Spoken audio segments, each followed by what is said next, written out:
At Edwards Air Force Base in California's Mojave Desert, Senior Airman Kathryn Flores was invisible. While fighter pilots strutted across the tarmac in their flight suits, she crawled through engine compartments in grease-stained coveralls, while officers discussed classified missions in briefing rooms. She calibrated weapon systems in the shadows of aircraft hangars. Everyone knew her as Martinez's girl, the mechanic's daughter who somehow landed a job working on America's most advanced fighter jets. What they didn't know was that Kathryn understood the F-22 Raptor better than any pilot who'd ever flown one. And on a sweltering August morning, when enemy stealth bombers appeared on radar screens heading straight for Edwards, that knowledge would become the only thing standing between total annihilation and survival. This is the story of how a woman dismissed as just another mechanic's daughter became the most unlikely hero in Air Force history. Before we jump back in, tell us where you're tuning in from. And if this story touches you, make sure you're subscribed, because tomorrow I've saved something extra special for you. The morning sun blazed across the concrete expanse of Edwards Air Force Base as Kathryn Flores made her way toward Hangar 7, her father's metal lunchbox swinging gently at her side. At 26, she moved with the quiet confidence of someone who belonged exactly where she was, even though everyone around her seemed determined to prove otherwise. "There goes Martinez's kid again," muttered Staff Sergeant Davis, watching from the maintenance office window. "Still can't believe they let her work on the Raptors." Captain Jake Morrison, adjusting his flight suit near the coffee machine, shook his head.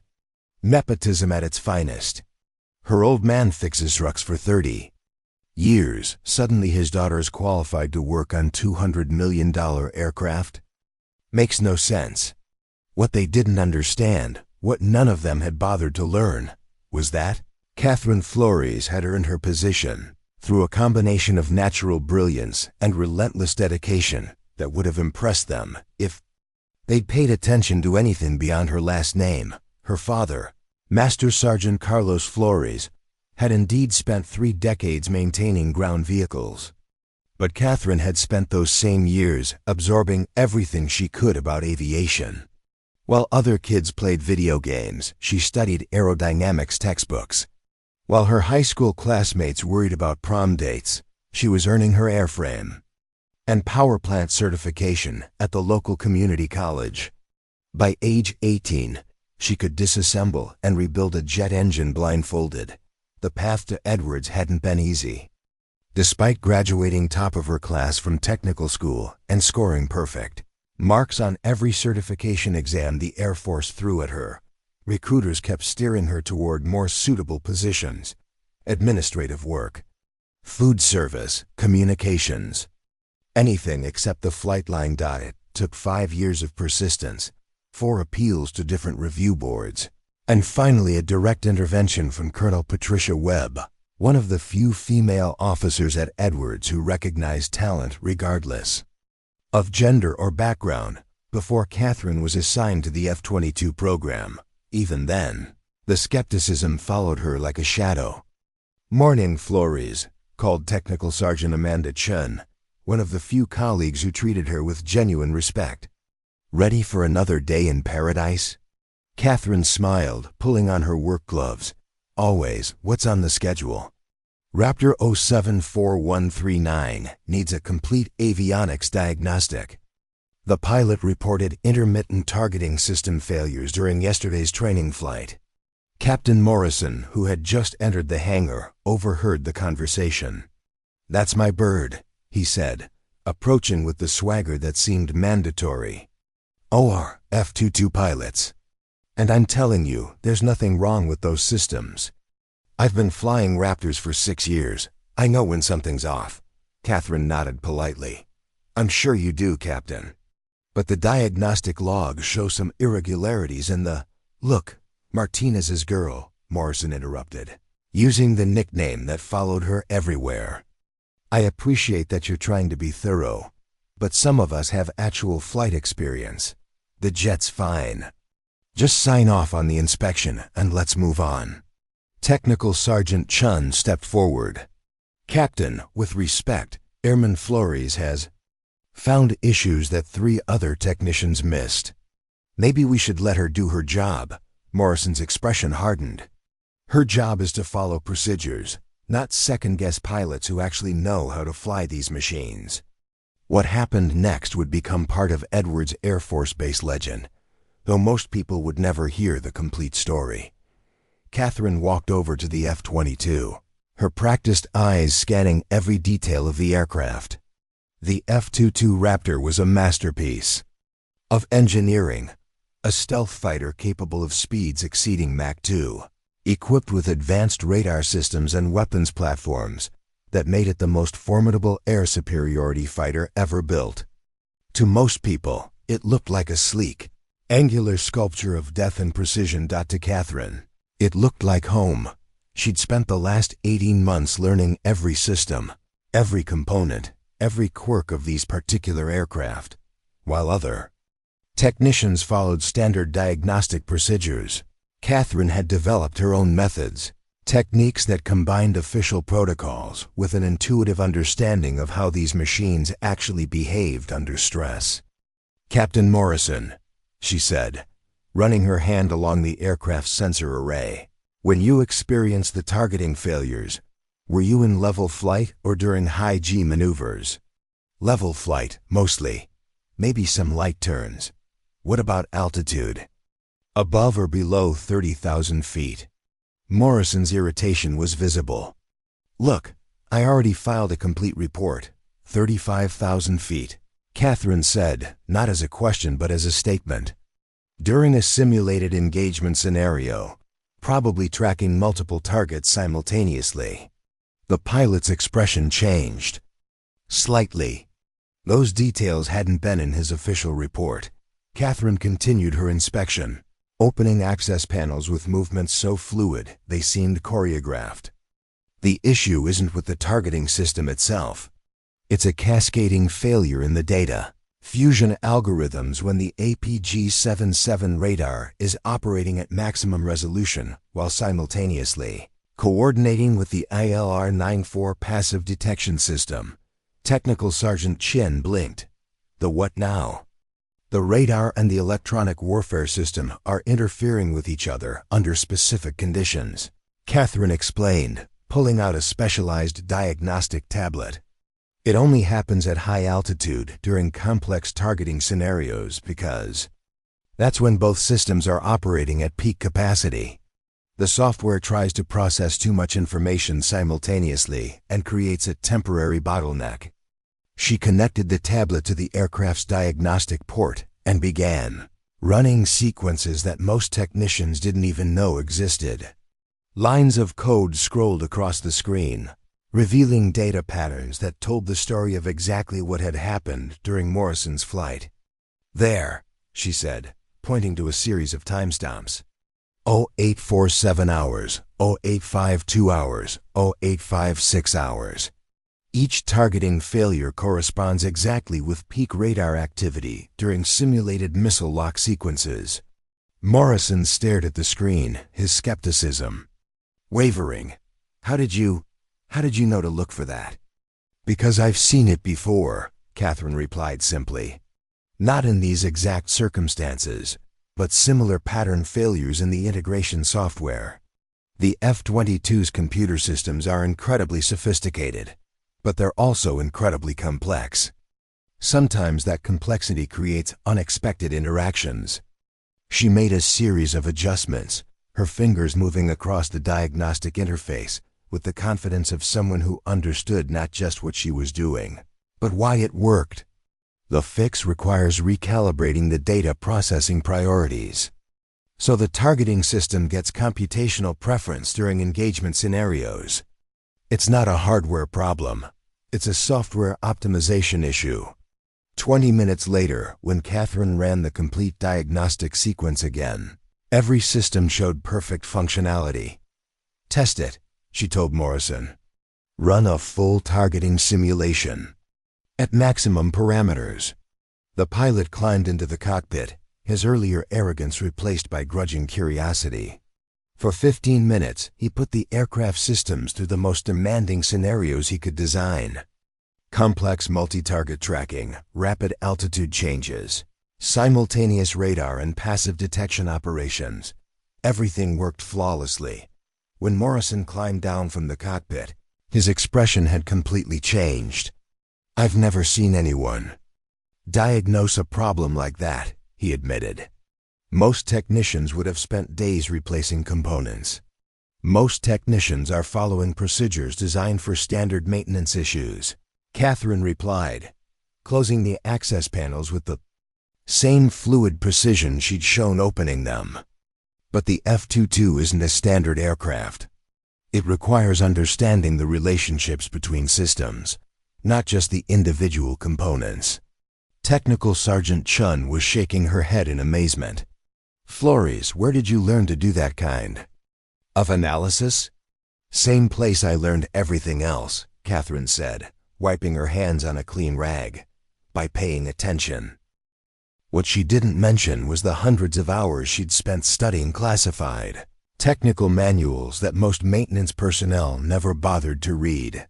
The late nights spent analyzing system integration reports that pilots filed and promptly forgot about. The connections she'd made between seemingly unrelated technical issues by treating each aircraft not as a collection of separate systems, but as a single integrated organism. Captain Morrison extended his hand. "I owe you an apology, Airman Flores, and thank you. That targeting system failure could have been dangerous in a real combat situation. Just doing my job, Captain." But as Morrison walked away, already planning to tell other pilots about the mechanic who'd solved a problem that had been plaguing multiple aircraft, Kathryn felt something she rarely experienced at Edwards: recognition for her actual capabilities. Rather than skepticism about her background. Technical Sergeant Chun watched Morrison leave, then turned back to Kathryn. "You know, Flores, I've been working on military aircraft for 12 years. I've never seen anyone with your instincts for system integration. Have you ever thought about flight training?" Kathryn paused, her hand resting on the F-22's wing. "Every day," she said quietly. "But pilots like Morrison aren't wrong about one thing. I am just the mechanic's daughter. Women like me don't become fighter pilots." "Maybe not," Chun replied, "but women like you do things that matter. And something tells me Edwards Air Force Base is going to need those skills sooner than any of us realize." As if responding to her words, the base's communication system crackled to life. "All personnel, report to designated areas for emergency briefing. This is not a drill. Repeat, this is not a drill." Kathryn looked up at the speaker, then back at the F-22 Raptor she'd just repaired. Something in the tone of that announcement sent a chill down her spine. Whatever was happening, she had the distinct feeling that her quiet days of invisible maintenance work were about to end in the most dramatic way possible. Preparing and narrating this story took us a lot of time, so if you are enjoying it, subscribe to our channel. It means a lot to us. Now back to the story. The emergency briefing room at Edwards Air Force Base buzzed with nervous energy as personnel filed in from across the facility. Pilots, maintenance crews, air traffic controllers, and administrative staff crowded into the space designed for half their number. Kathryn found herself pressed against the back wall, still in her grease-stained coveralls, while flight suits and dress uniforms surrounded her. At the front of the room, Colonel Sarah Mitchell, Edwards' commanding officer, stood behind a podium, with an expression that made the room's temperature seem to drop 10 degrees. Beside her, a man in civilian clothes that screamed federal intelligence held a classified briefing folder marked with security clearances most people in the room had never seen. "Ladies and gentlemen," Colonel Mitchell began, her voice cutting through the murmur of conversation like a blade. "At 0630 hours this morning, NORAD detected an unprecedented security breach. Multiple unidentified aircraft penetrated U.S. airspace using stealth technology that our current detection systems Failed to identify until they were already 200 miles inland. The room erupted in whispers. Unidentified stealth aircraft meant only one thing: foreign military technology that shouldn't exist. The civilian stepped forward. "I'm Deputy Director Marcus Webb from the National Security Agency. What I'm about to tell you is classified at the highest levels." He clicked a remote, and the large screen behind him displayed a radar image that made everyone's blood run cold. 6 aircraft signatures, barely visible as ghostly blips on what should have been empty airspace. But these weren't the crude stealth attempts of rogue nations. The radar cross-sections were smaller than anything in the American arsenal, including the F-22 Raptor. Our analysis indicates these aircraft possess stealth capabilities that exceed our own F-22 program by a significant margin, Webb continued. They appeared on satellite reconnaissance exactly 47 minutes ago, flying in perfect formation at 45,000 feet, heading directly for strategic military installations across the southwestern United States. Captain Morrison raised his hand. "Sir, what's their current position and estimated time of arrival?" Colonel Mitchell's jaw tightened. 3 aircraft are targeting Nellis Air Force Base in Nevada. 2 are heading for Luke Air Force Base in Arizona. And 1... She paused, her eyes scanning the room. "1 is heading directly for Edwards. Estimated arrival, 1,400 hours. Kathryn felt her stomach drop. 1,400 hours. 2 p.m., less than 4 hours away. "What's the threat assessment?" asked Major Lisa Rodriguez, one of the senior pilots. Deputy Director Webb exchanged a glance with Colonel Mitchell before responding. "Based on their flight patterns and the precision of their approach routes, we believe these aircraft are conducting reconnaissance for a larger operation. They're mapping our defensive capabilities, identifying key assets, and potentially preparing, targeting data for follow-up strikes." The room fell silent except for the hum of air conditioning that suddenly seemed deafeningly loud. "Sir," Technical Sergeant Chun spoke up from the middle of the room. "What about our defensive response? F-22 should be able to intercept and engage." Colonel Mitchell's expression grew even grimmer. "That's where we have a problem. The Pentagon has ordered an immediate stand-down of all F-22 operations until we can determine how these unknown aircraft achieved such advanced stealth capabilities. There's concern that our F-22s might be compromised, that somehow someone has developed countermeasures specifically designed to neutralize our air superiority." The implications hit the room like a physical blow. The F-22 Raptor was America's most advanced fighter aircraft, designed to be undetectable and unstoppable. If foreign powers had developed technology that could neutralize F-22s, the entire balance of air power had just shifted catastrophically. "What does that mean for base defense?" asked Captain Morrison. "It means," Deputy Director Webb said slowly, "that Edwards Air Force Base is currently defenseless against an approaching threat that we cannot intercept, cannot identify, and cannot engage using our primary air defense systems." From her position against the back wall, Kathryn felt a chill that had nothing to do with the air conditioning. She thought about the F-22 she'd just repaired, sitting in Hangar 7 with its systems running more perfectly than ever before. She thought about the dozens of other Raptors across the base, all grounded by an order that prioritized caution over defense. Major Rodriguez voiced what everyone was thinking.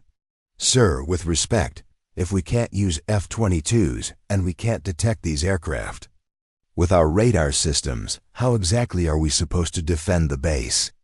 "Emergency evacuation procedures are being implemented for all non-essential personnel," Colonel Mitchell replied. "Critical assets are being relocated to underground bunkers. We're coordinating with NORAD and the Pentagon for alternative defense strategies." "Alternative defense strategies?" Captain Morrison's voice carried a note of disbelief. "Colonel, this is Edwards Air Force Base. We are the alternative defense strategy. We're supposed to be the people other bases call when they need help. Webb pulled up another screen showing satellite imagery of the approaching aircraft. Even in the high-resolution images, the 6 aircraft appeared as little more than shadows against the sky, barely visible distortions in the atmosphere that suggested something was there without revealing what that something actually was. The truth is, Webb said quietly, these aircraft represent technology we don't understand. Our best intelligence suggests they're using metamaterial, stealth coding combined with active camouflage systems that can adapt to different radar frequencies in real time. It's like they're wearing invisible cloaks that adjust themselves to whatever detection method we use. Kathryn studied the images on the screen, her mind automatically analyzing what she was seeing. Something about the aircraft signatures nagged at her, a pattern in the way they maintained formation that seemed familiar, though she couldn't place why. "Sir," she found herself saying, her voice carrying further than she'd intended in the quiet room. "What about the electromagnetic signatures? Are we getting any unusual readings from their propulsion systems?"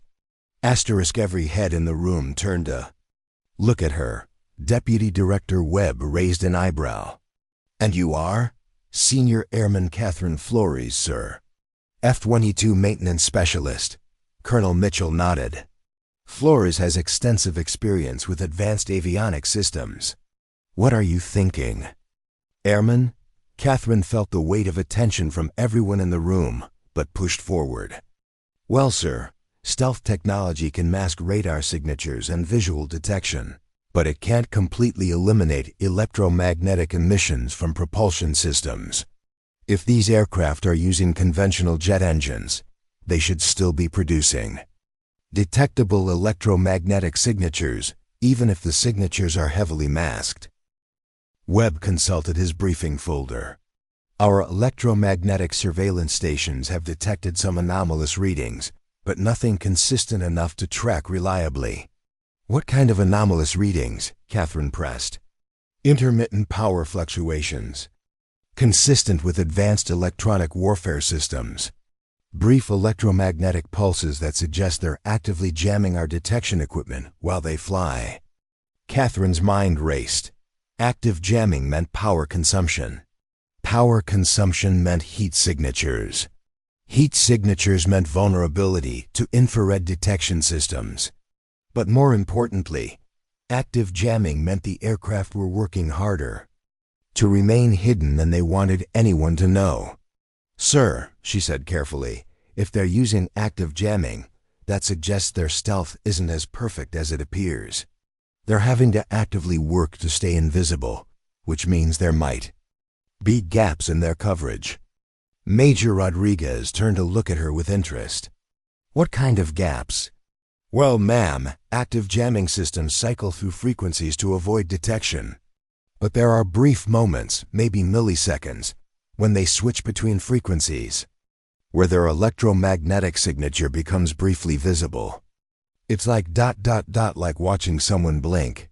Most of the time you can't see it, but if you know exactly when to look." Deputy Director Webb was making notes furiously.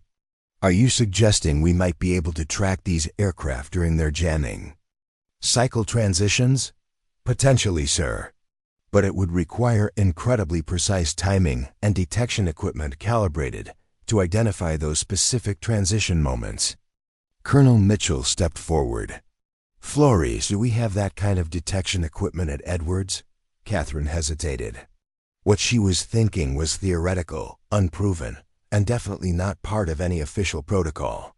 "Not exactly, sir. But the Junta F-22's APG-77 radar system, if properly modified, might be able to detect those transition signatures. The radar array has the sensitivity and the processing power, but it would need to be reconfigured to look for electromagnetic patterns instead of traditional radar returns." "And how long would such a modification take?" Webb asked. "If I had access to the aircraft's diagnostic systems and could work without interruption, maybe 6 hours, maybe 8. Captain Morrison spoke up from across the room. Wait a minute. You're talking about completely reprogramming a multi-million-dollar radar system based on a theory about electromagnetic signatures. That's not maintenance work. That's experimental modification of classified military technology. Kathryn met his gaze steadily. Yes, sir, it is. The room fell quiet again as the implications sank in. What Kathryn was proposing went far beyond her official duties or authorized access levels. She was suggesting fundamental modifications to America's most advanced fighter aircraft based on a theoretical understanding of enemy technology that no one fully comprehended. Colonel Mitchell looked at her watch. Flores, even if your theory is correct, we have less than 4 hours before the unknown aircraft reaches Edwards. Are you confident you could complete these modifications in time? I don't know, ma'am. But I do know that right now. We have 6 F-22 Raptors sitting in our hangars with the most advanced radar systems ever built, and we're not using them because we're afraid they might not work. Maybe it's time to find out what they can really do. Deputy Director Webb closed his briefing folder. Colonel Mitchell, I need to make some calls to Washington.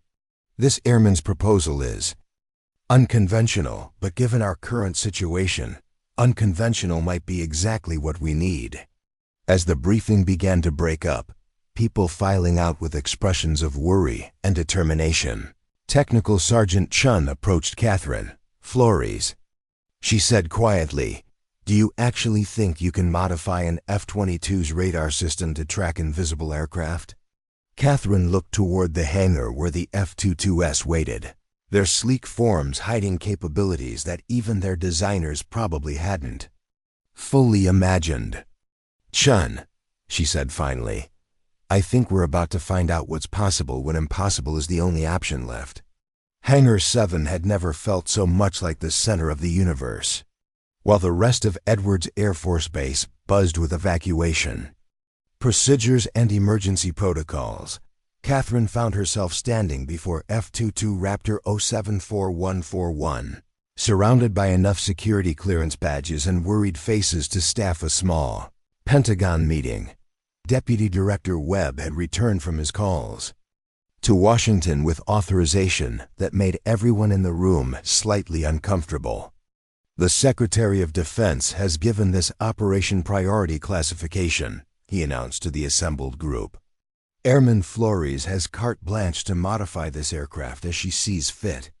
Any resources she needs, any personnel she requires, any protocols that need to be adjusted." Colonel Mitchell stepped forward, her expression mixing determination with barely concealed anxiety. "Flores, I want to be crystal clear about what we're asking you to do. You'll be making unprecedented modifications to classified military hardware based on theoretical principles that have never been tested. If you're wrong, we lose valuable time and potentially damage one of our most advanced aircraft. If you're right." "If I'm right," Kathryn finished quietly, "we might be able to see what's coming to kill us." Technical Sergeant Chun had assembled a support team of Edwards' most skilled technicians, though their expression suggested they weren't entirely sure what they'd volunteered for. Master Sergeant Rodriguez, the base's senior avionics specialist, looked particularly skeptical. "Flores," Rodriguez said, consulting the technical specifications on his tablet, "what you're proposing requires rewriting the fundamental operating parameters of the APG-77 radar system. That's not maintenance work, that's engineering modification. That could take months of testing." "Under normal circumstances, yes, sir," Kathryn replied, already opening access panels on the F-22's nose section where the radar array was housed. "But we're not dealing with normal circumstances. And we're not trying to create a permanent modification. We're creating a temporary configuration that exploits existing capabilities in a new way." She pulled out her diagnostic tablet and connected it to the aircraft's central computer system. Lines of code cascaded across the screen, the digital DNA of one of the most sophisticated machines ever built. "The APG-77 isn't just a radar," she explained as she worked. It's a complete electronic warfare suite with active and passive detection capabilities, signal processing power that exceeds most supercomputers, and adaptive frequency management that can adjust to changing conditions in milliseconds. Captain Morrison, who had insisted on observing the process, leaned closer. But it's designed to track aircraft using radar returns, not electromagnetic signatures from jamming systems. That's true, Kathryn said, her fingers dancing across the diagnostic interface. But the hardware is capable of much more than its standard programming utilizes. Think of it like using a Formula One race car to deliver pizza. Just because that's not what it was designed for doesn't mean it can't do it extremely well. She pulled up a three-dimensional schematic of the radar array's internal architecture. The complexity was staggering, thousands of individual components, working in perfect synchronization to create what was essentially electronic telepathy. Here's what we're going to do, she continued, highlighting specific sections of the schematic. Instead of transmitting radar pulses and waiting for returns, we're going to configure the array to function as a passive electromagnetic detector. It'll listen for the specific frequency patterns that active jamming systems create when they cycle between operational modes. Master Sergeant Rodriguez studied the code modifications Kathryn was implementing. This is actually ingenious, he admitted reluctantly. You're turning our most advanced offensive radar into a defensive listening post. Asterisk. Exactly. And because the PG-77 has adaptive signal processing, we can program it to learn the enemy jamming patterns and predict when the next cycle transition will occur. Once we know when they're briefly vulnerable, we can use that window to get a traditional radar lock. Technical Sergeant Chun watched the modifications taking shape on screen. How long will the vulnerability windows last? Based on the electromagnetic readings Webb showed us, probably between 5 and 15 milliseconds. Kathryn replied, implementing another series of code changes. Not long enough for a human pilot to react, but plenty of time for computer-assisted targeting systems. The implications were staggering. If Kathryn's modifications worked, the F-22 wouldn't just be able to detect the stealth aircraft. It would be able to predict their moments of vulnerability and potentially achieve target locks during those brief windows. But there was a problem that Kathryn hadn't mentioned yet, and Deputy Director Webb was the first to realize it. Airman Flores, he said carefully, even if these modifications allow us to detect and track the incoming aircraft, we still have the Pentagon's stand-down order. No F-22 operations until we understand how our air superiority has been compromised. The hangar fell quiet except for the electronic humming of diagnostic equipment. Everyone understood the catch-22 they faced. They were developing the capability to fight back, but were prohibited from using it. Colonel Mitchell's radio crackled with an incoming transmission. Edwards Control, this is NORAD Command. Updated tracking on unknown aircraft. Estimate contact with Edwards airspace in 2 hours 47 minutes. Confirm defensive status. The colonel keyed her radio. NORAD Command, Edwards defensive. Status remains ... limited. We're working on alternative solutions. Understood, Edwards.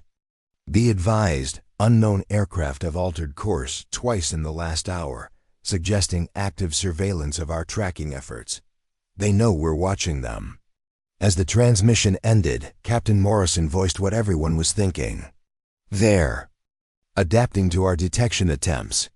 This isn't just reconnaissance. They're actively probing our capabilities.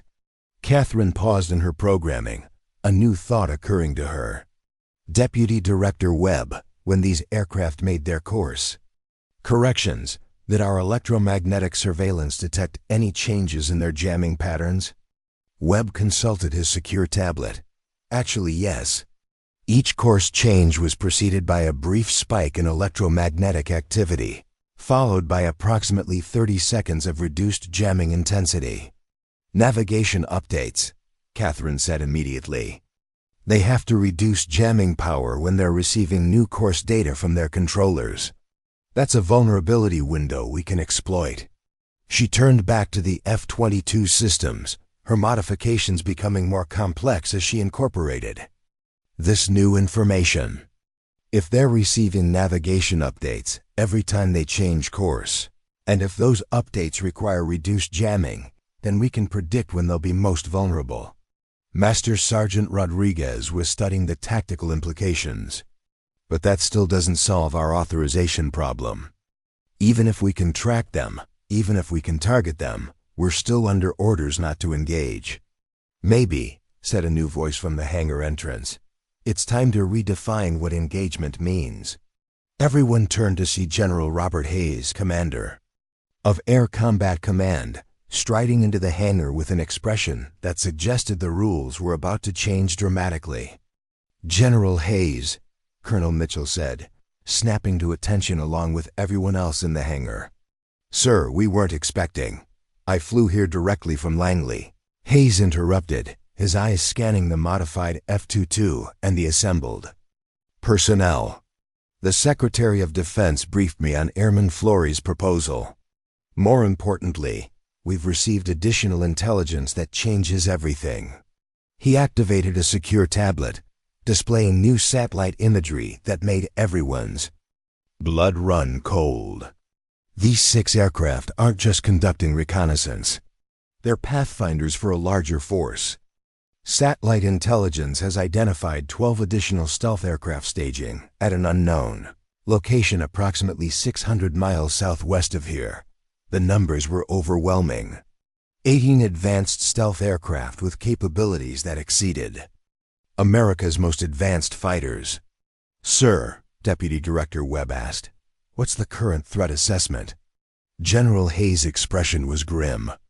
Total, if those 12 aircraft join the 6 already inbound, they'll have enough firepower to neutralize every major military installation in the southwestern United States. Edwards, Nellis, Luke, Peterson, everything. He turned to Kathryn, who was still connected to the F-22 systems. Airman Flores, how close are you to completing these modifications? Approximately 40 minutes, sir. Maybe less if I skip some of the safety protocols. Skip them, Hayes ordered. Colonel Mitchell, I'm hereby authorizing immediate deployment of modified F-22 assets under emergency combat protocols. The stand-down order has been lifted for this specific threat. Colonel Mitchell's relief was visible. Sir, how many aircraft are we cleared to deploy? All of them, Hayes replied. Every operational F-22 at Edwards is to be modified using Flores protocols. We're not just defending this base, we're potentially defending the entire Southwestern Air Defense Network.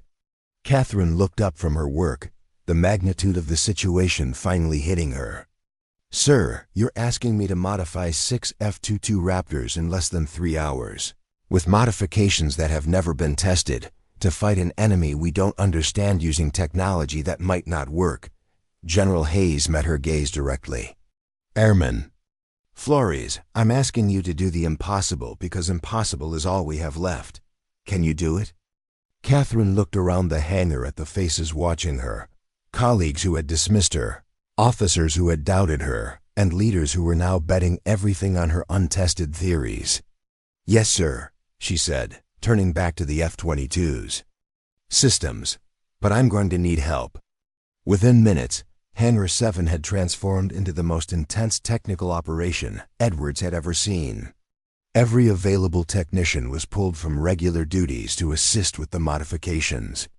The usually quiet maintenance facility buzzed with activity as teams worked on multiple aircraft simultaneously. But as Kathryn coordinated the massive effort, one thought kept nagging at her. They were modifying America's most advanced fighters to fight an enemy that had somehow leapfrogged decades of technological development overnight. The question wasn't just whether her modifications would work. The question was whether they'd be enough. The clock on the hangar wall read 11:47 a.m. when Technical Sergeant Chun's voice cut through the controlled chaos of Hangar 7. Flores! "We've got a problem with Raptor 074155. The modification isn't taking. The system keeps reverting to standard radar protocols." Kathryn didn't look up from the diagnostic screen. She was hunched over, her hands flying across multiple interfaces simultaneously as she coordinated modifications on 3 aircraft at once. Sweat beaded on her forehead despite the hangar's air conditioning, and her coveralls showed dark stains from crawling through cramped electronics bays for the past 2 hours. "What's the error code?" she called back, uploading another software package to the F-22 central computer.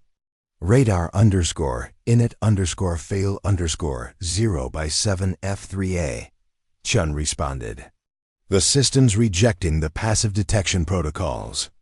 Kathryn finally looked up, her mind immediately shifting from the current aircraft to the problem across the hangar.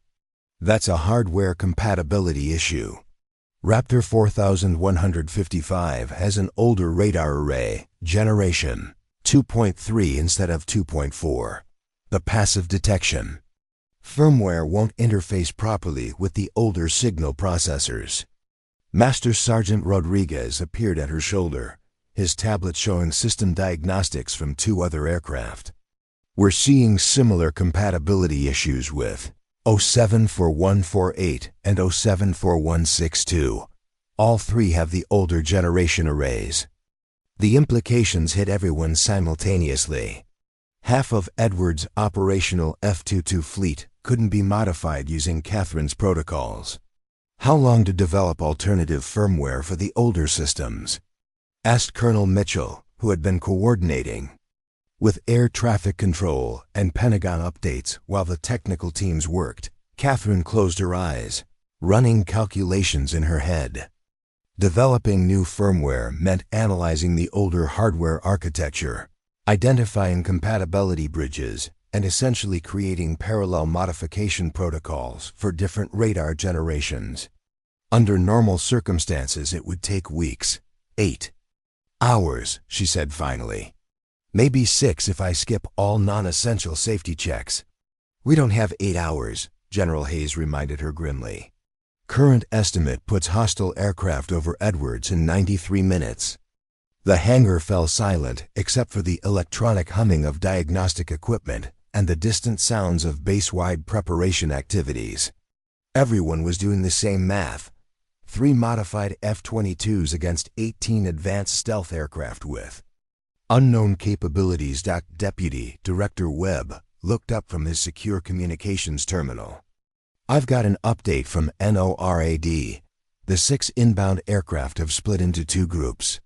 4 are maintaining course toward Edwards, but 2 have altered trajectory toward Nellis Air Force Base in Nevada. They're dividing our defensive attention," Captain Morrison observed. "Classic tactical approach. Make us choose where to concentrate our limited resources. Or," Kathryn said slowly, a new thought forming, "they're testing our capabilities across multiple locations. If we successfully engage the aircraft targeting Edwards, the ones hitting Nellis will learn from our tactics and adapt accordingly." She turned to General Hayes. "Sir, what's the defensive status at Nellis and Luke Air Force bases?" "Both bases are implementing standard evacuation and hardening procedures. No modified F-22 capabilities."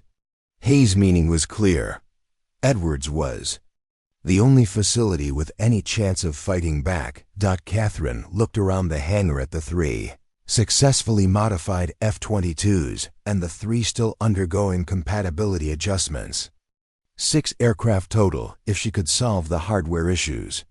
Still outnumbered 3-1, but better odds than no defense at all.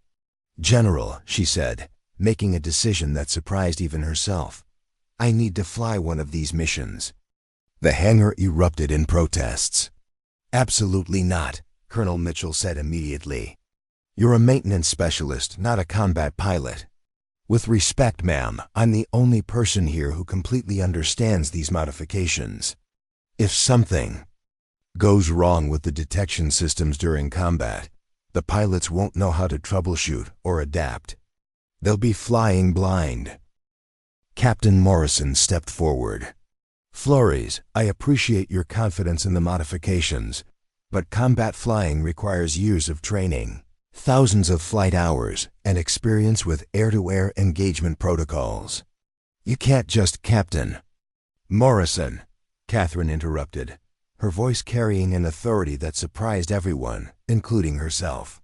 How many hours of F-22 flight time do you have? 412 hours, Morrison replied, confused by the question. And how many of those hours were spent flying with modified radar systems using untested detection protocols against unknown stealth technology?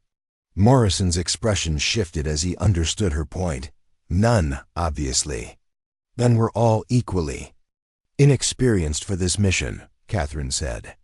The difference is that when these systems malfunction, and they will malfunction, I can fix them in real time. Technical Sergeant Chun had been quietly reviewing personnel files on her tablet. Actually, she said hesitantly, Flores has more flight hours than most people realize. She's been running test flights on modified aircraft for the past 18 months. Unofficial flights, just to verify maintenance work, but ... How many hours? General Hayes asked sharply. Chun consulted her records. 137 hours of F-22 flight time. All unauthorized, all during off-duty maintenance verification procedures. The admission hung in the air like a confession. Kathryn had been secretly flying the aircraft she maintained, gaining practical experience with the system she modified. It was against regulations, potentially career-ending, and absolutely essential for understanding how her modifications actually performed in flight. Flores, Colonel Mitchell said slowly, are you telling us you've been conducting unauthorized flight operations for over a year? Yes, ma'am. Someone had to verify that the modifications I was making actually worked under flight conditions. Ground testing only tells you so much. General Hayes studied her for a long moment. And did they work, your modifications? Every single one, sir. Better than expected, in most cases. The hangar's communication system crackled with an urgent transmission. Edwards Control, this is NORAD command. Updated tracking shows hostile aircraft have increased speed. Revised ETA for Edwards contact, 78 minutes.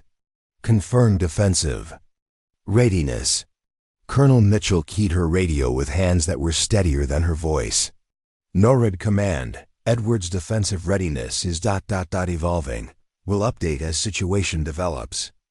As the transmission ended, everyone looked at the 3 modified F-22s sitting ready for combat, and the 3 others still undergoing compatibility adjustments. Time was running out, and they were nowhere near ready.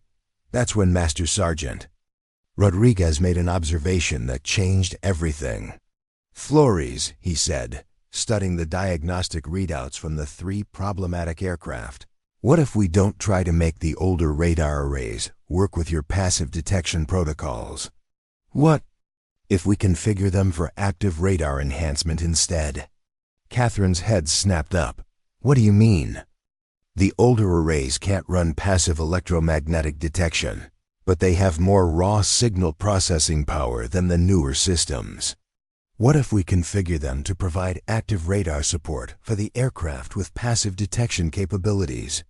The concept hit Kathryn like lightning. Instead of trying to make all 6 aircraft identical, they could create a coordinated detection network. 3 aircraft with passive electromagnetic detection identifying targets. 3 aircraft with enhanced active radar providing targeting solutions and weapons guidance. That's, she said, her mind racing through the technical requirements. That's actually brilliant. A hybrid detection network that combines passive and active capabilities. How long to implement? General Hayes asked. 40 minutes, Kathryn replied, already moving toward the nearest aircraft. Maybe 35 if everyone follows instructions. Precisely. Do it, Hayes ordered. Colonel Mitchell, I want every available pilot ready for immediate deployment. This is no longer a defensive operation. This is a coordinated air superiority mission using experimental technology against unknown threats. As teams scattered to implement the new modification strategy, Technical Sergeant Chun approached. "Kathryn, you know they're never going to let you fly one of these missions, right? Unauthorized flight hours or not, you're still officially a maintenance specialist." Kathryn was already deep into the new programming requirements, but she paused, long enough to look at Chun directly. "We'll see about that. Because if these modifications don't work perfectly on the first try, those pilots are going to need someone who can fix them while flying at Mach 2, outside the hangar." The desert sun blazed down on Edwards Air Force Base as personnel continued emergency preparations. In 75 minutes, the most advanced stealth aircraft ever encountered would arrive over American soil with unknown intentions and unprecedented capabilities. Inside Hangar 7, Kathryn Flores was about to find out if her impossible theories could become miraculous reality. The warning klaxon echoed across Edwards Air Force Base at exactly 1:23 p.m., 47 minutes after the last F-22 modification was completed and 13 minutes before the estimated arrival of hostile aircraft. In the pilot briefing room adjacent to Hangar 7, 6 aviators sat in flight suits studying tactical displays that showed information no pilot had ever seen before. "Listen up," General Hayes announced, pointing to the large screen displaying real-time electromagnetic readings. "This is unlike any mission any of you have ever flown. You're going up against aircraft that shouldn't exist, using detection systems that have never been tested in combat, with tactics that we're inventing as we go." The 6 pilots represented Edwards' most experienced F-22 aviators: Captain Morrison, Major Rodriguez, Captain Angela Thompson, Lieutenant Colonel David Park, Captain Brad Wilson, and Kathryn Flores, who sat in a borrowed flight suit that was slightly too large, trying to project confidence she didn't entirely feel. The decision to include her in the mission had come down to a heated argument between General Hayes and Colonel Mitchell that lasted exactly 90 seconds and ended when Hayes pulled rank with words that would become Air Force legend. "Colonel, we're not sending up maintenance personnel. We're sending up the only person who can keep these systems operational when everything goes wrong, which it will." "Flight assignments," Major Rodriguez announced, consulting his tactical tablet. "Morrison and Thompson will fly passive detection lead. Call signs Raptor 1 and Raptor 2. Park and Wilson will provide active radar support as Raptor 3 and Raptor 4. Flores and I will fly hybrid support and mission coordination as Raptor 5 and Raptor 6. Kathryn studied the tactical formation on her display. 6 F-22s configured in a detection network that had never been attempted, facing an unknown number of stealth aircraft with capabilities that exceeded anything in the American arsenal. "Current intelligence," Deputy Director Webb announced from his position near the tactical displays, "shows 4 confirmed aircraft approaching Edwards airspace from the southwest. Altitude 45,000 feet, speed Mach 1.8, maintaining formation spacing consistent with coordinated attack protocols." Captain Thompson raised her hand. "Sir, what's our rules of engagement? Are we cleared to fire if we achieve target locks?" "Negative," General Hayes replied immediately. "Initial contact is reconnaissance and assessment only. We need to understand their capabilities before we escalate to weapons engagement. Your primary mission is to track these aircraft and determine their intentions." Lieutenant Colonel Park looked skeptical. "General, if these aircraft are hostile and we're maintaining visual contact, they're going to know we can see them. That reveals our detection capabilities." "Which is exactly what we want," Kathryn interjected, surprised by her own voice in the room full of senior officers. "If they know we can track them, they'll either retreat or escalate. Either response gives us valuable intelligence about their mission parameters." Major Rodriguez nodded approvingly. "Flores is right. This is as much a psychological operation as a tactical one. We're showing them that their stealth advantage isn't absolute. The base communication system crackled with an urgent transmission. Edwards Control, this is NORAD command. Hostile aircraft have altered course again. They're now approaching from multiple vectors. Estimated contact in 8 minutes. General Hayes grabbed his radio. NORAD command, can you provide updated count and approach vectors? Edwards Control, we're showing, this can't be right. We're detecting 12 aircraft signatures now, not 4. Repeat, 12 confirmed aircraft approaching Edwards from northwest, southwest, and due south vectors. The briefing room fell silent except for the hum of electronic equipment. 12 aircraft meant the enemy had reinforced their strike package, tripling their numbers just minutes before arrival. Sir, Captain Morrison said carefully, 6 F-22s against 12 advanced stealth aircraft isn't exactly favorable odds. No. General Hayes replied grimly, but it's the odds we have. And thanks to Airman Flores' modifications, we have capabilities they don't know about. Kathryn felt the weight of responsibility settling on her shoulders like a physical force. 18 months of unauthorized flights, 3 years of studying classified technical manuals, and 6 hours of frantic modifications had led to this moment. The first air-to-air engagement using detection technology that existed only in her mind until this morning. Final systems check, Major Rodriguez announced. Passive detection aircraft, report status. Raptor 1, all systems green, Morrison reported. Passive electromagnetic detection online, signal processing at optimal parameters. Raptor 2. Systems nominal, Thompson confirmed. Detection arrays calibrated and ready. Active radar support aircraft, report status. Raptor 3, enhanced radar arrays operational, Park announced. Target acquisition system standing by.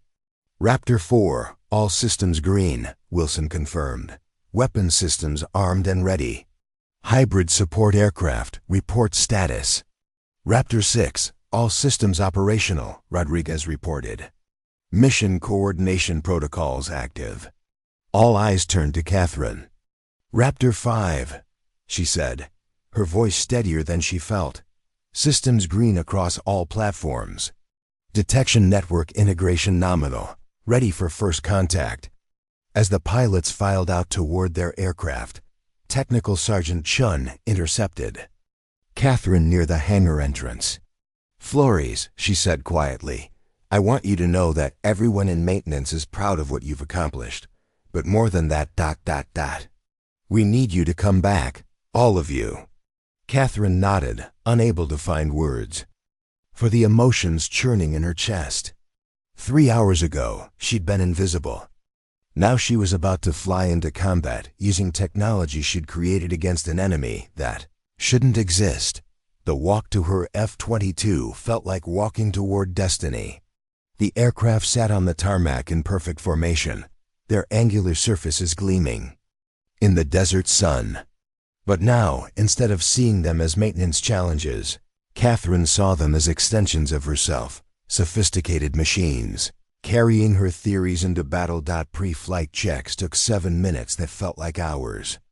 Every system integration that she'd programmed, every modification she'd implemented, every unauthorized flight hour she'd logged had prepared her for this moment.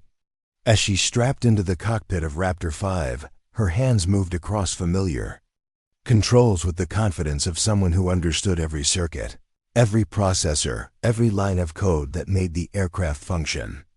Edwards Tower, this is Raptor Flight requesting immediate takeoff clearance.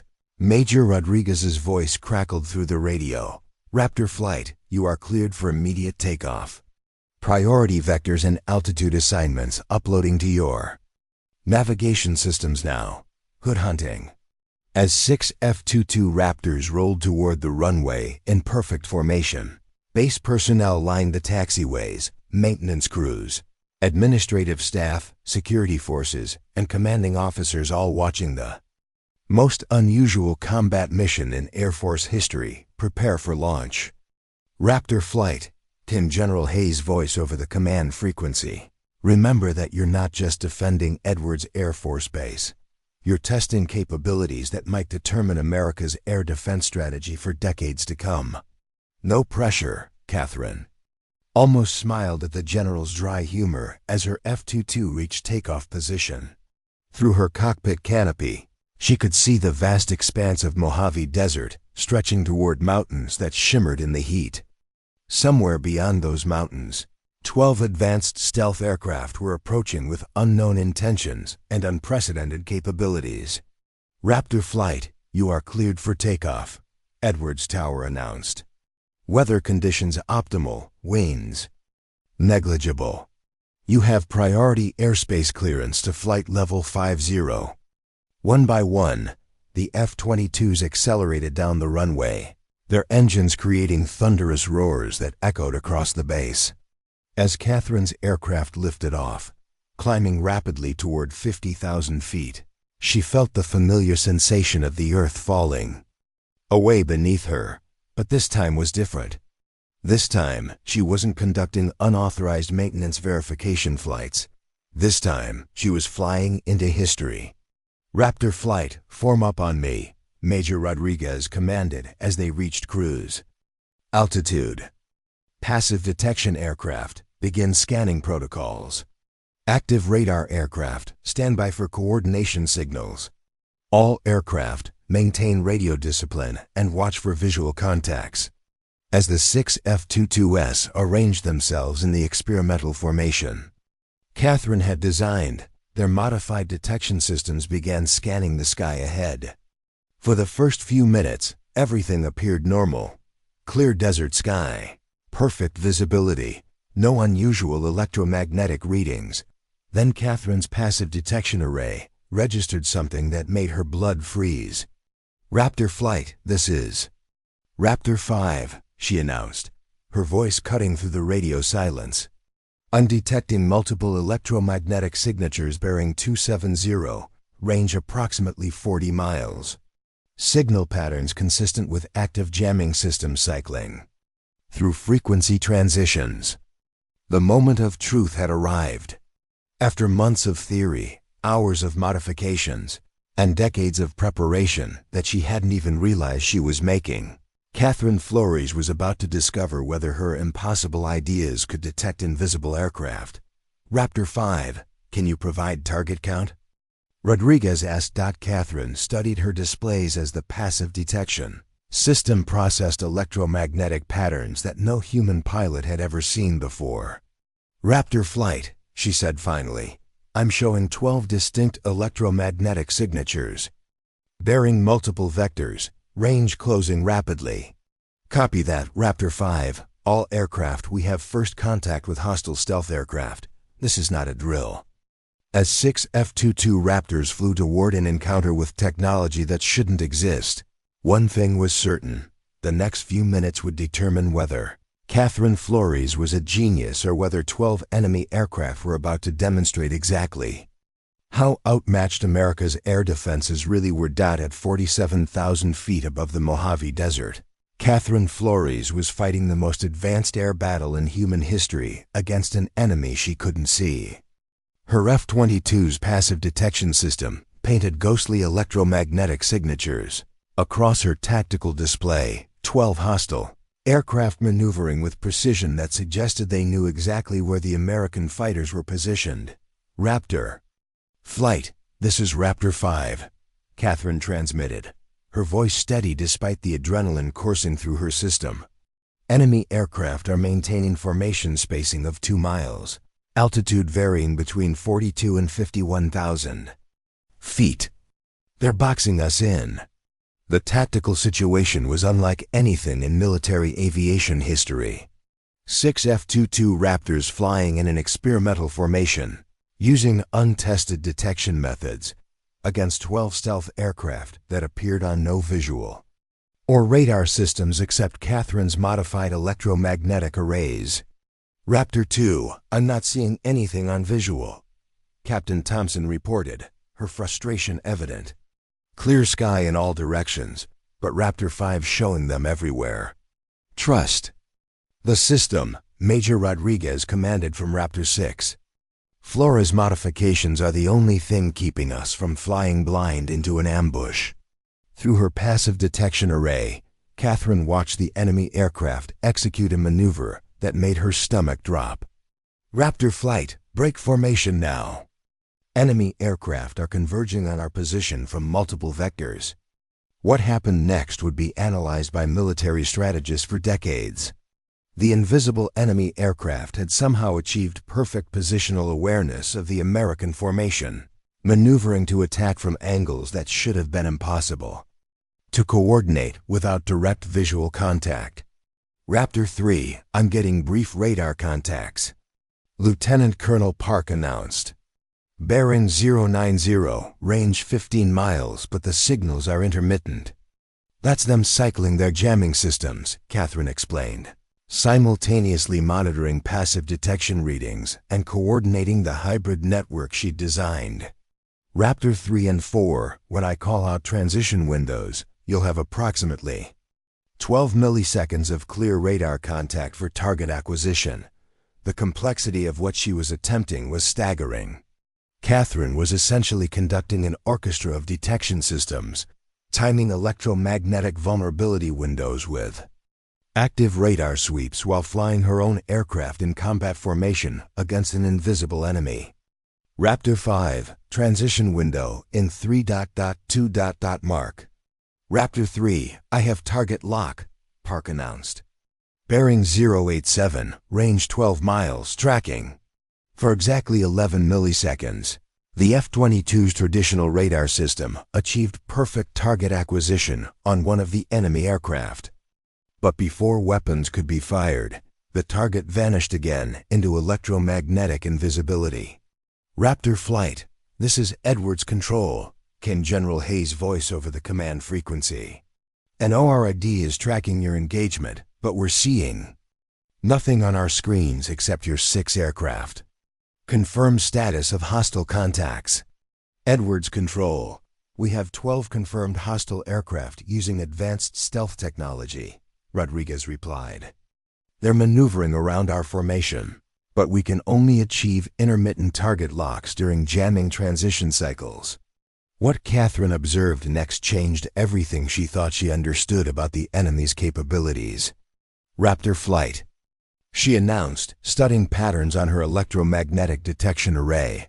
The enemy aircraft just altered their jamming frequencies. They're adapting to our detection methods in real time. The implications were terrifying. These weren't just advanced aircraft. They were learning systems that could modify their stealth capabilities based on whatever detection methods were being used against them.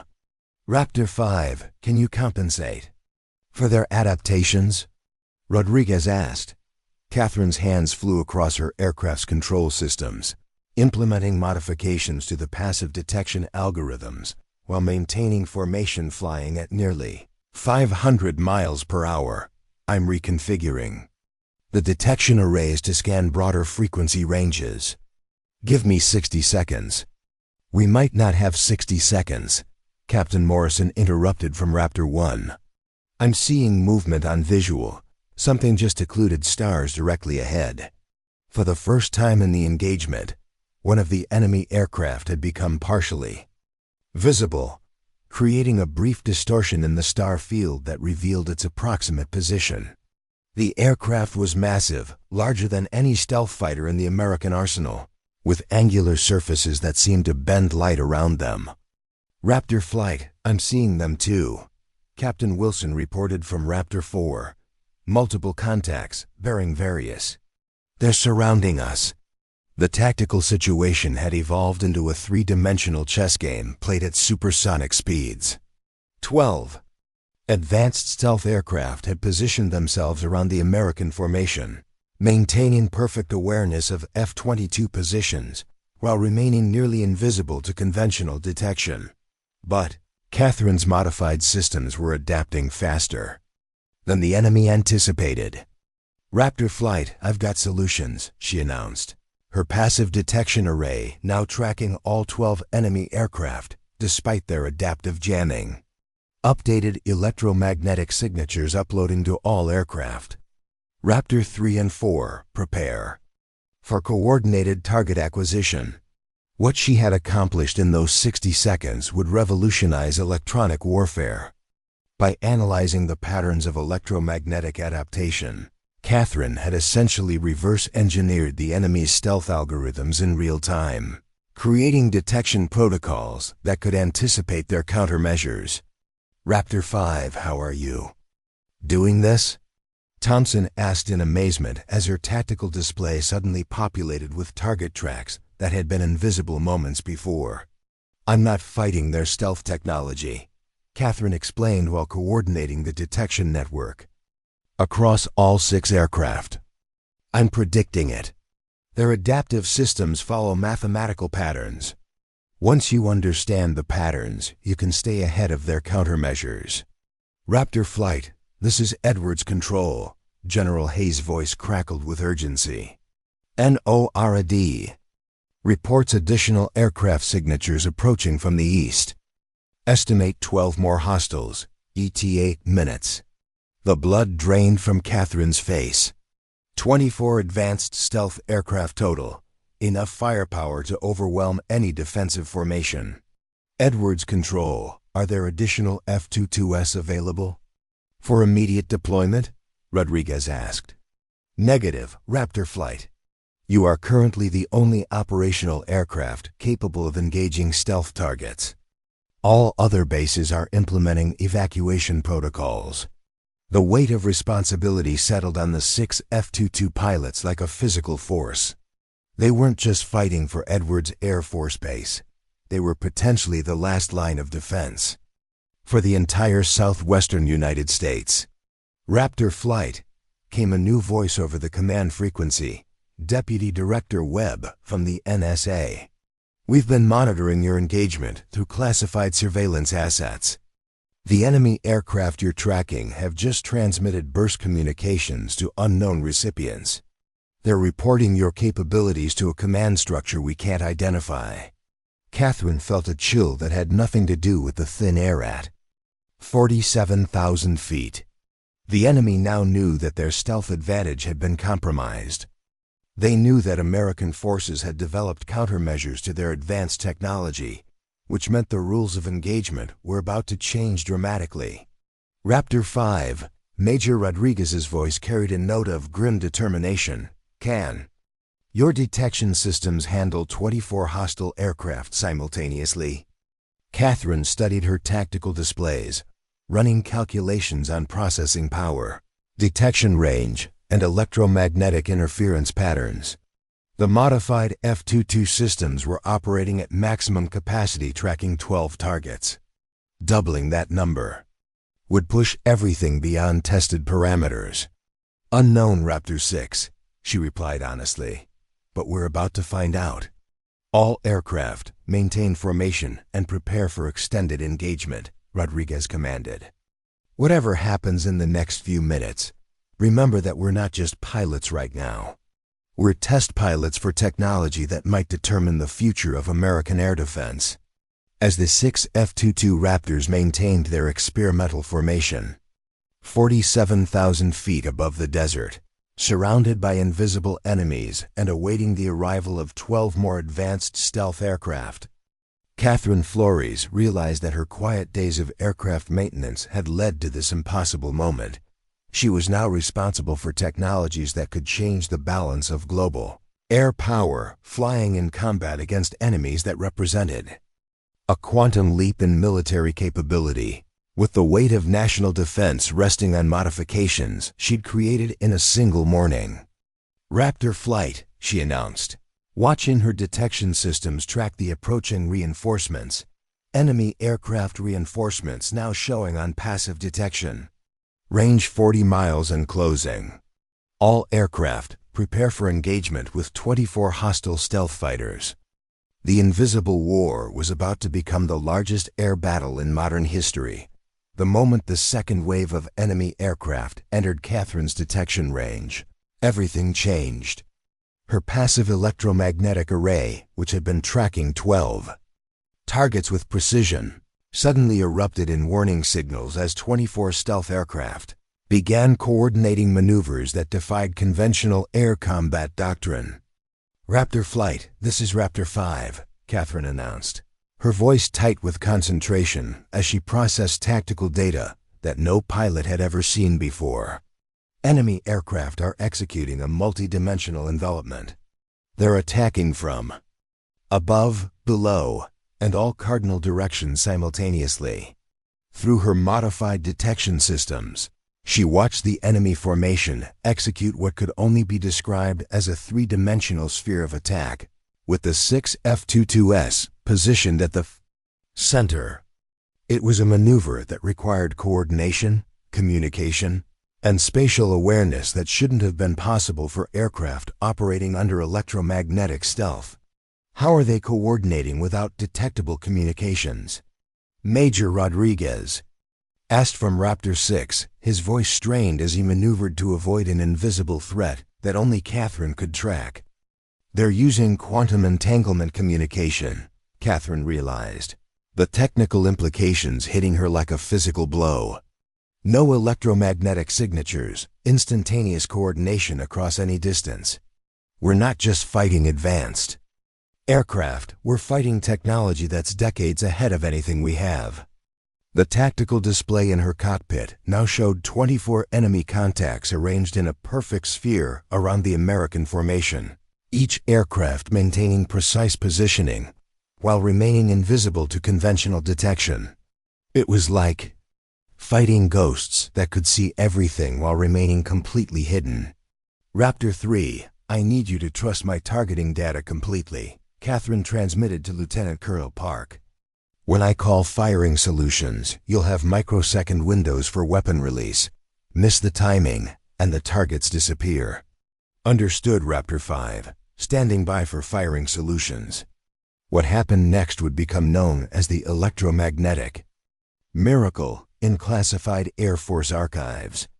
Kathryn simultaneously coordinated detection data across 6 aircraft, predicted enemy movement patterns using quantum mechanical principles she'd studied in college, and calculated firing solutions for targets that existed only as mathematical probabilities on her displays. "Raptor 3, firing solution Alpha, target bearing 045, range 8 miles, vulnerability window opening in 3.2. Mark."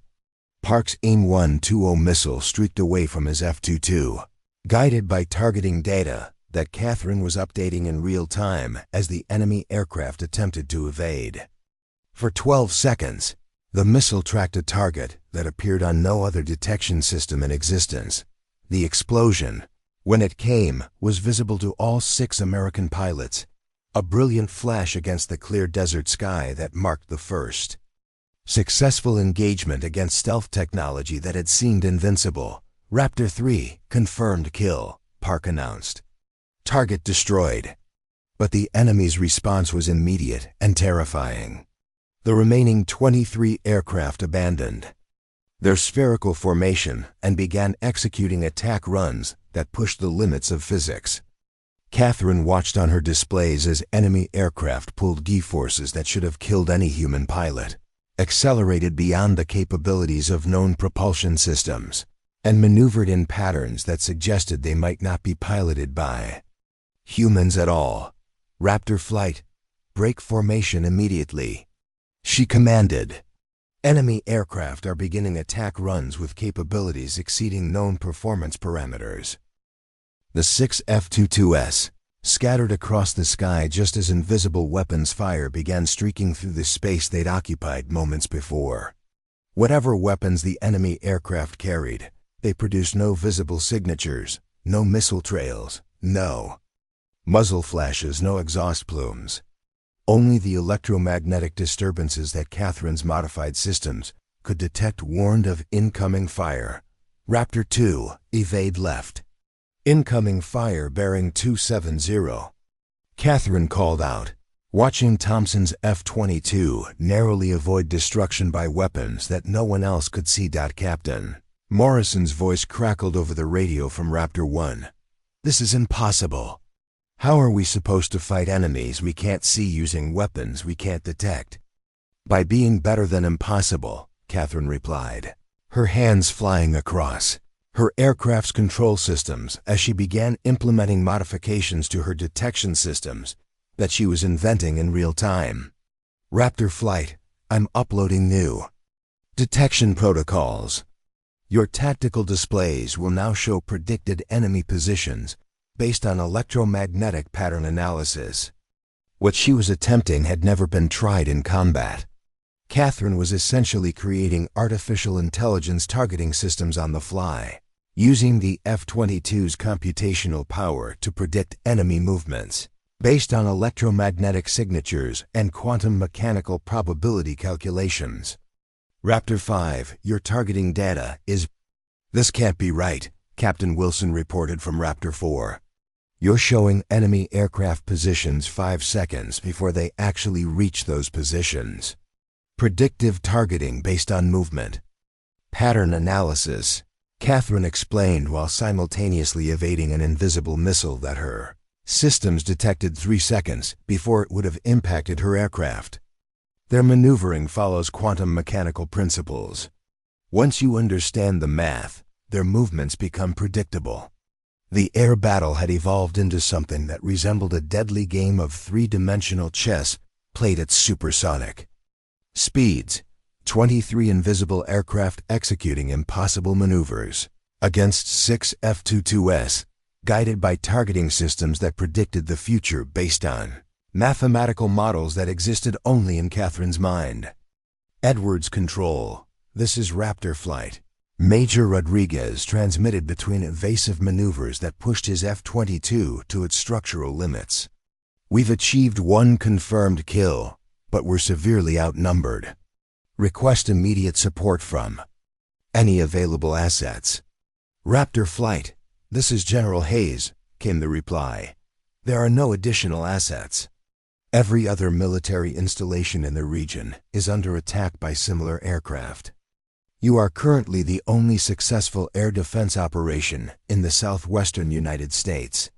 The weight of that information hit every pilot simultaneously.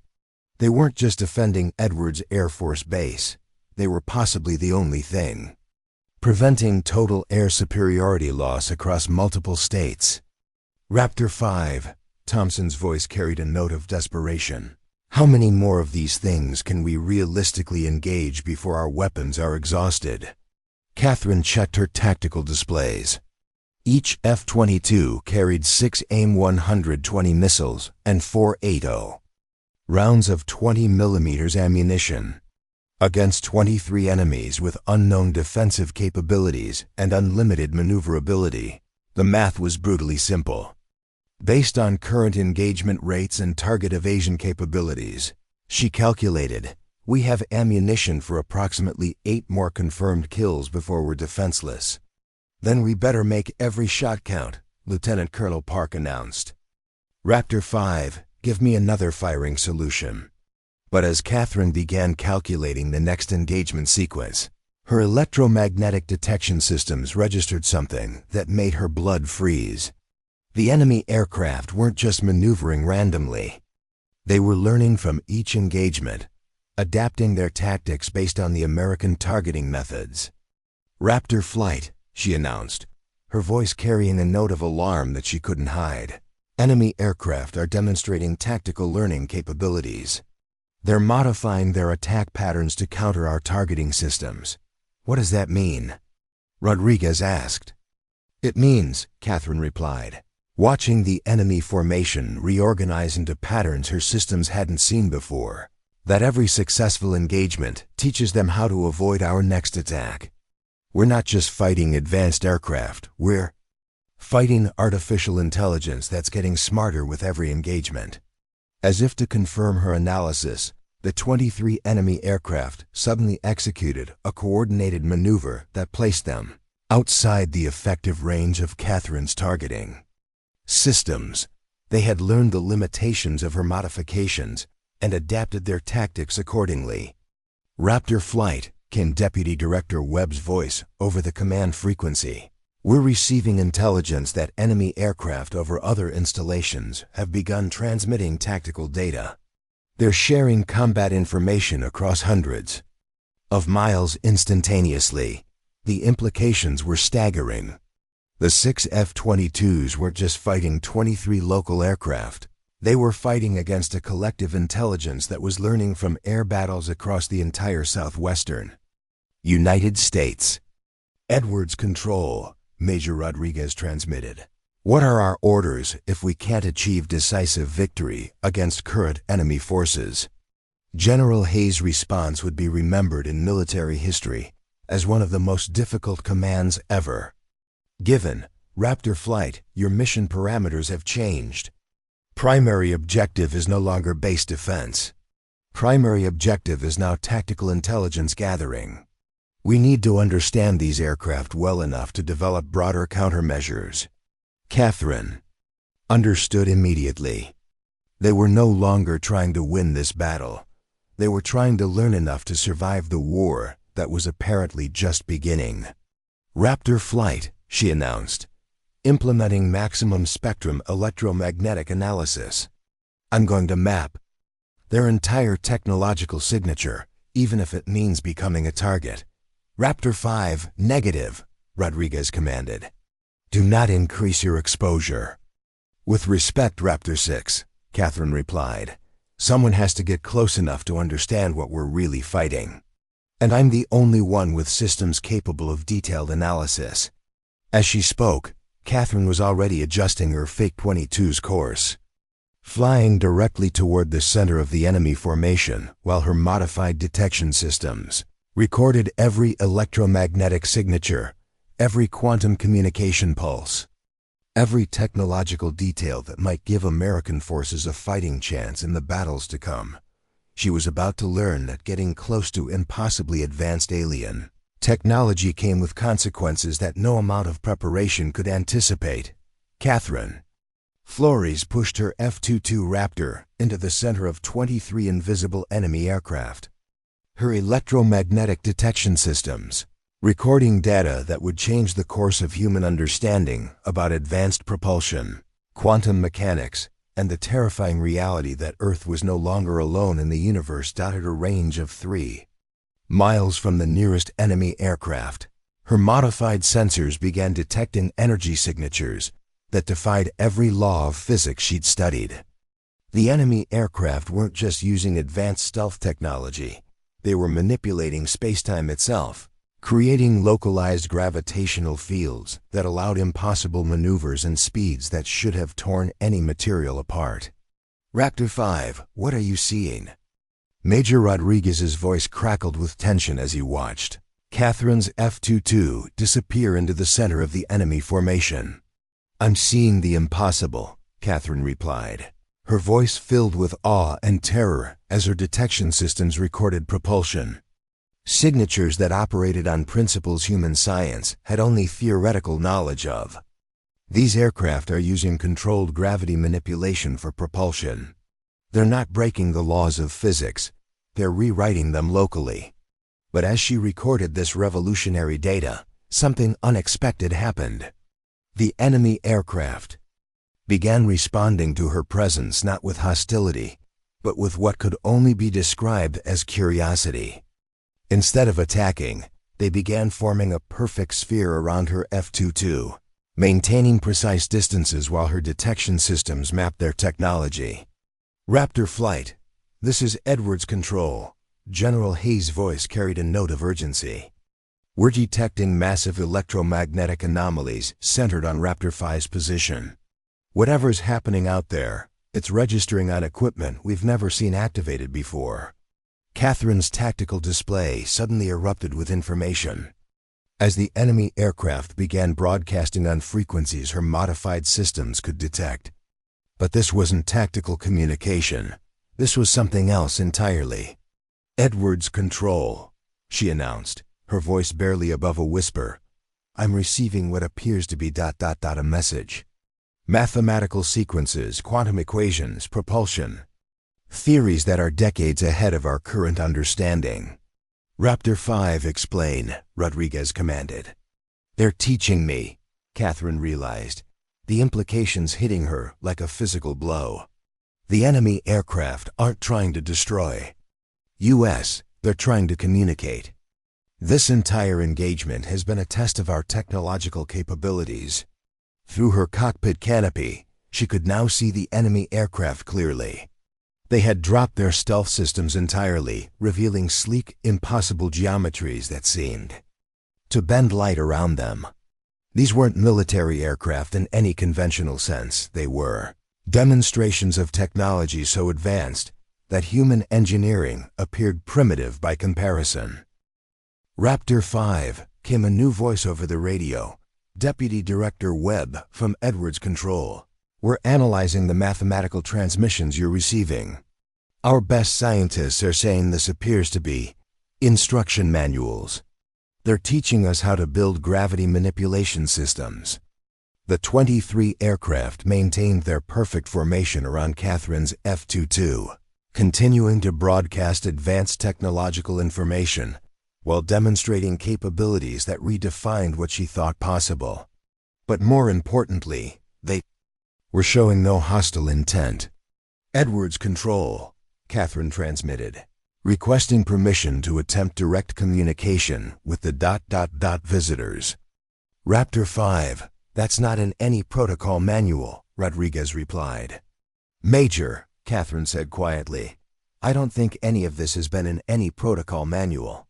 After a moment, General Hayes' voice came over the command frequency. Raptor 5, you are authorized to attempt communication, but maintain safe distance and be prepared for immediate evasion if the situation changes. Kathryn took a deep breath and keyed her radio to the frequency the enemy aircraft were using for their mathematical transmissions. Unknown aircraft.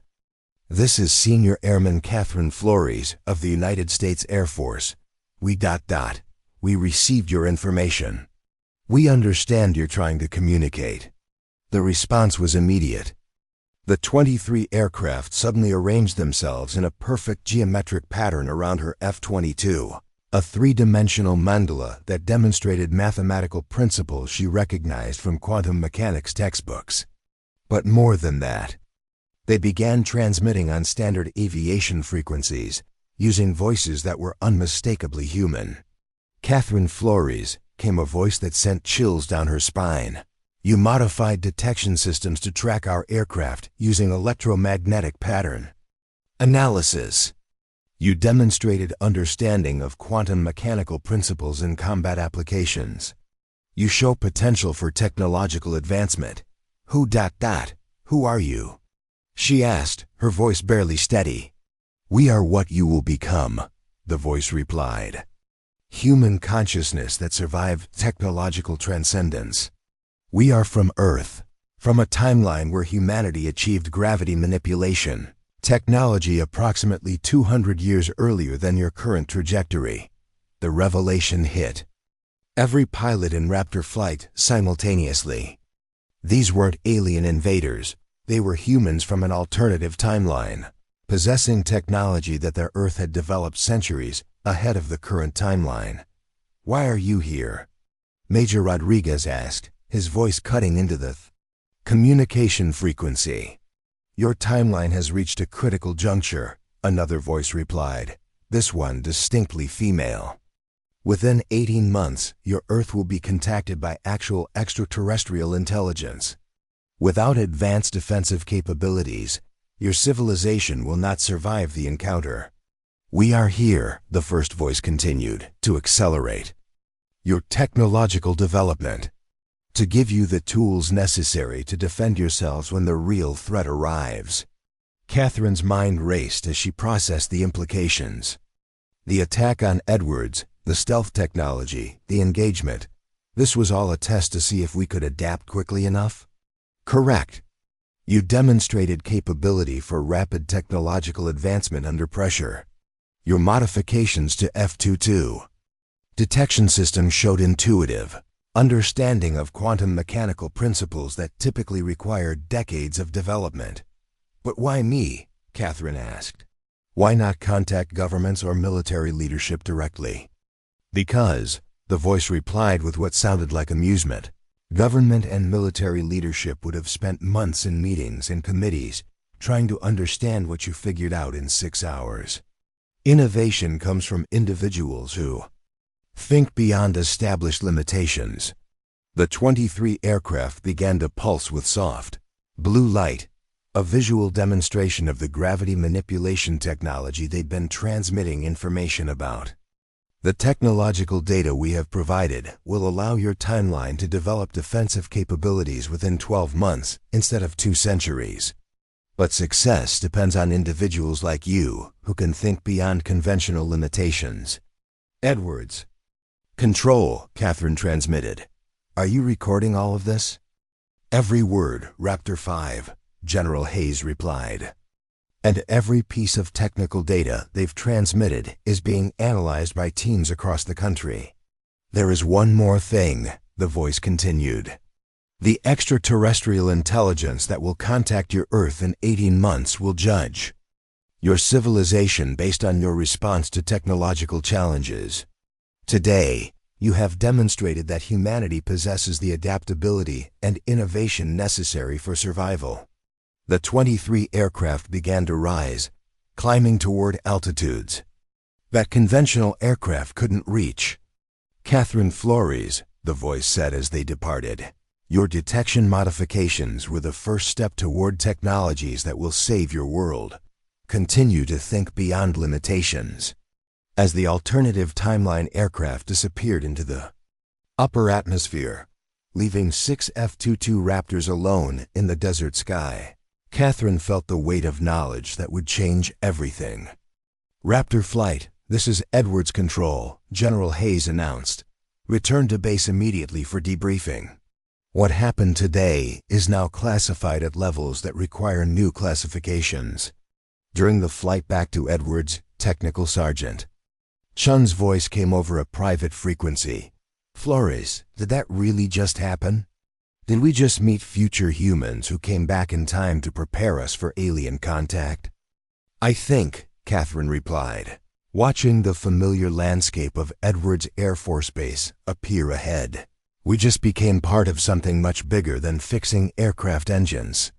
As 6 F-22 Raptors touched down on the Edwards runway, base personnel lined the taxiways to witness the return of pilots who had just participated in the most significant event in human history. But only they knew that the quiet mechanic they dismissed as Martinez's girl had just become the person responsible for humanity's survival. 3 weeks later, Kathryn Flores was promoted to major and placed in charge of the newly created Quantum Defense Initiative, a classified program developing the gravity manipulation technology provided by their alternative timeline visitors. The woman who had spent years being invisible in aircraft hangars was now leading humanity's preparation for contact with actual extraterrestrial intelligence. But every morning, she still arrived at the hangar with her father's metal lunchbox, still worked on aircraft modifications, still believed that the most important innovations came from understanding how things actually worked rather than how they were supposed to work. Because 18 months from now, when the real aliens arrived, humanity would need people who could think beyond limitations, adapt impossibly quickly, and turn theoretical knowledge into practical solutions under pressure. And thanks to one woman who refused to accept that, just a mechanic's girl was all she could be, Earth would be ready. The ghost of Edwards had become the guardian of humanity's future. Up next, you've got 2 more standout stories right on your screen. If this one hits the mark, you won't want to pass these up. Just click and check them out. And don't forget to like, subscribe, and turn on the notification bell so you don't miss any upload from us.